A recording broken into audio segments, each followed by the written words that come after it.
शहर के चौक बाजार में प्रभाष की परिधान नाम से रेडीमेड कपड़े की दुकान है।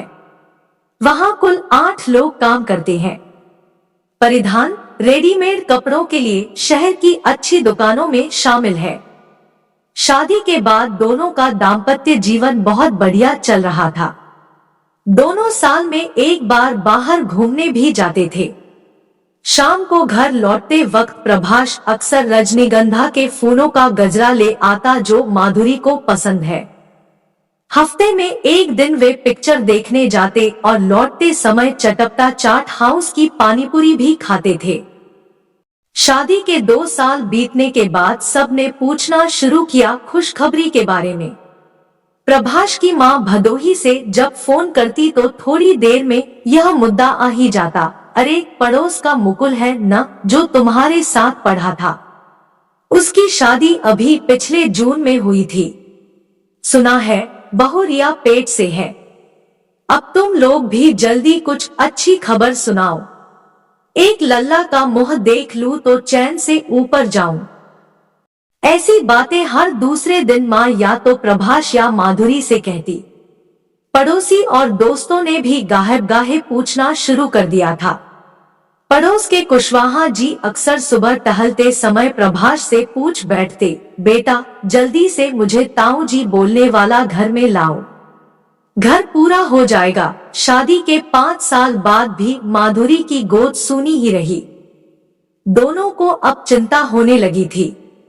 प्रभाष ने इस बारे में अपने प्रिय मित्र रोहन खत्री से चर्चा की तो उसने शहर की जानी-मानी स्त्री रोग विशेषज्ञ डॉक्टर सुहासिनी शर्मा को दिखाने का सुझाव दिया।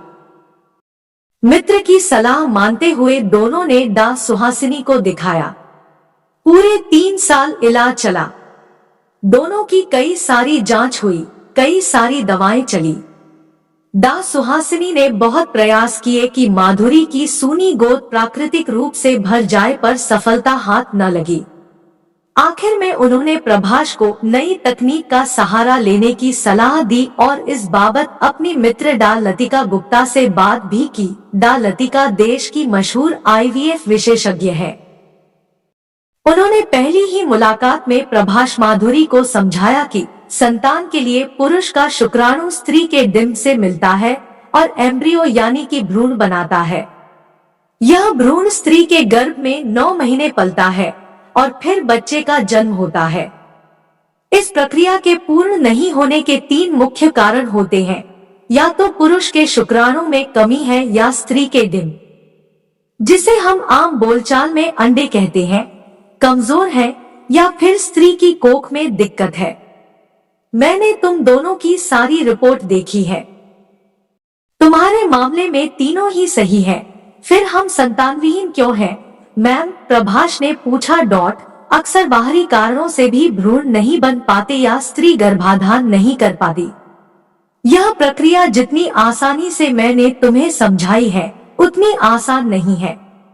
एक सफल गर्भाधान के लिए सैकड़ों अन्य बातें भी जरूरी है। तुम दोनों की आयु देखते हुए पहले मैं तुम्हारे शुक्राणु और माधुरी के अंडे लेकर उन्हें लैब में प्रोसेस करेंगे, लैब में भ्रूण बनाएंगे और उसे नियत समय पर माधुरी की कोख में डालेंगे। ज्यादातर मामलों में कोख उस भ्रूण को स्वीकार करती है और स्त्री गर्भवती हो जाती है। इसमें हमें क्या करना होगा? प्रभाष ने पूछा। तुम दोनों को कुछ खास नहीं करना है, सिर्फ अगले 1 महीने कुछ दवाएं खाओ जिससे कि तुम्हारे शुक्राणु मजबूत हों और माधुरी के अंडे विकसित हों।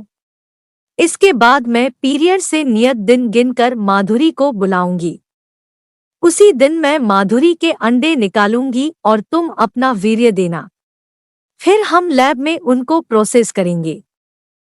भ्रूण बनने की दशा में उसके अगले महीने में उसे माधुरी की कोख में डालूंगी। इस पूरी प्रक्रिया में 3 महीने लगते हैं। यह कहानी पसंद आए तो कमेंट में पार्ट 2 जरूर लिखें। धन्यवाद।